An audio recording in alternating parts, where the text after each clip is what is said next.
Hello, hello again. Welcome to kind of testing for RP0 America. So here you can see, I launched it in its orbit, and this is Africa, you can see.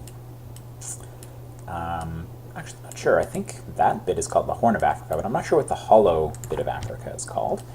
But I am currently testing out, same thing I tested previously in a stock install, which is using KAS, KIS as a tether to connect a craft and use a counterweight in order to create artificial gravity. So it's the exact same process I used in stock to get here, so I figure there's no reason to duplicate it kind of in a timely and efficient enough manner to kind of just show it in a video. So I've got already into that situation, just targeted, docked.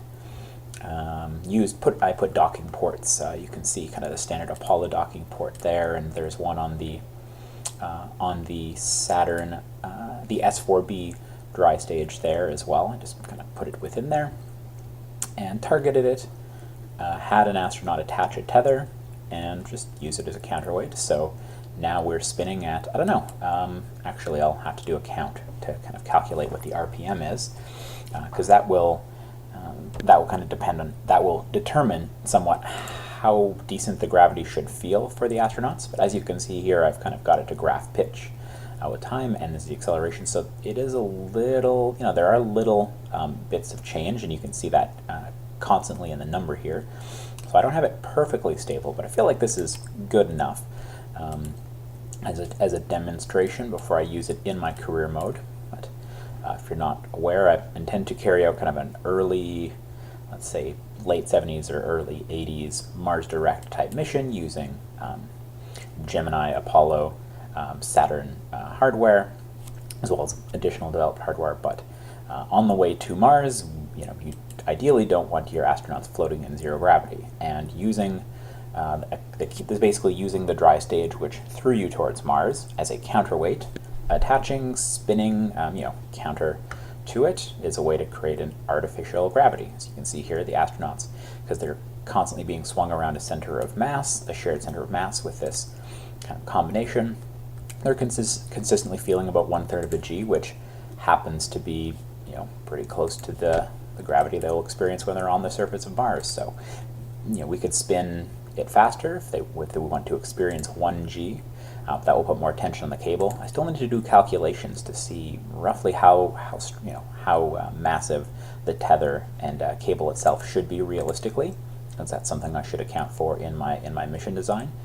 Because kind of, say at the most tense point of the cable, where it attaches here at the tether and where it attaches there, it's experiencing, it's effectively hanging 10 tons at 1/3 of gravity. So that should give me an idea of how strong a steel tether cable would have to be. And interestingly enough, because so this actual craft, which contains the 3 astronauts just sitting in 3 chairs, right?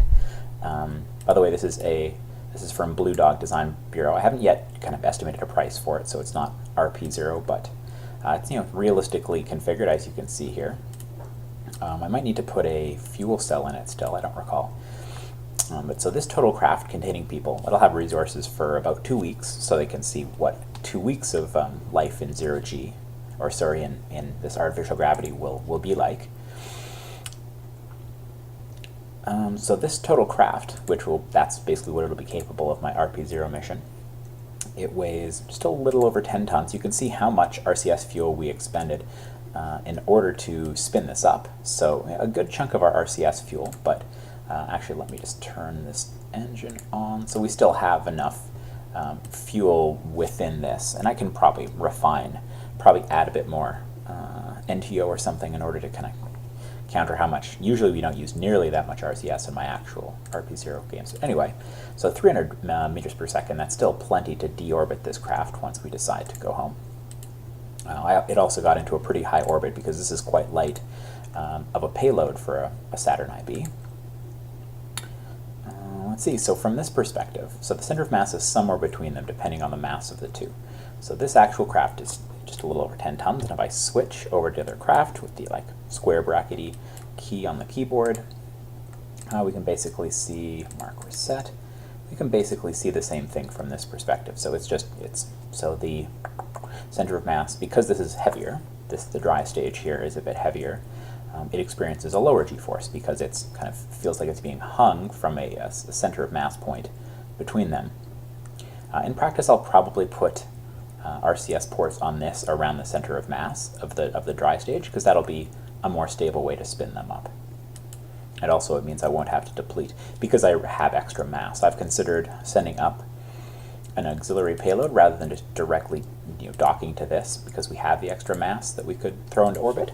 I could give them extra supplies, or like kind of almost just like a space habitat, like something from Blue Dog Design Bureau's adaptation of Eyes Turn Skyward, ETS.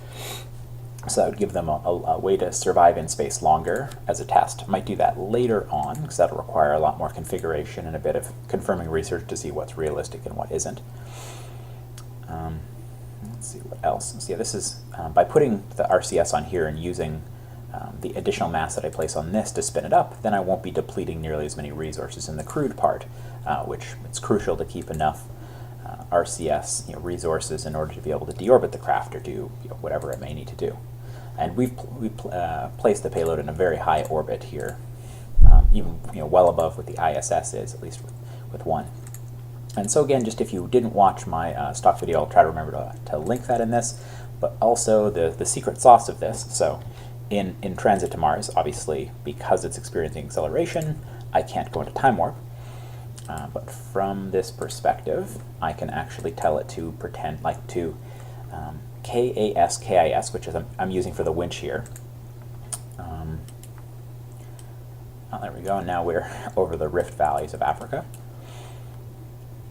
So it allows you to kind of simulate or to set up your craft as if they're two separate craft, as you saw, two different g-forces. They act around a center of mass, so you're getting the individual values here. Or I can have it act as a single docked craft, so that's going to look a little funky as the camera rotates. But effectively from this, that's really pretty, this center of mass perspective, so clearly it's telling me where my center of mass is.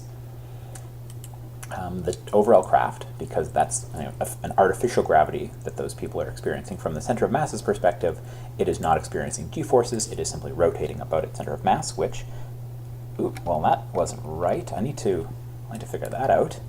But anyway, let's see, configure visible buttons, one of these. Well, anyway, I'll have to figure that out, but I've done that. I did it in stock, where you can just, once you're around the center of mass, once you're conceptualizing, once you have it set up that way. Oh, that must be it. I must not have added persistent rotation, but I thought I had. So anyway, with persistent rotation installed, once you switch to that center of mass perspective, it will continue spinning, both when you time warp as well as when you leave the craft and come back to it. So apologies, I must not have that installed.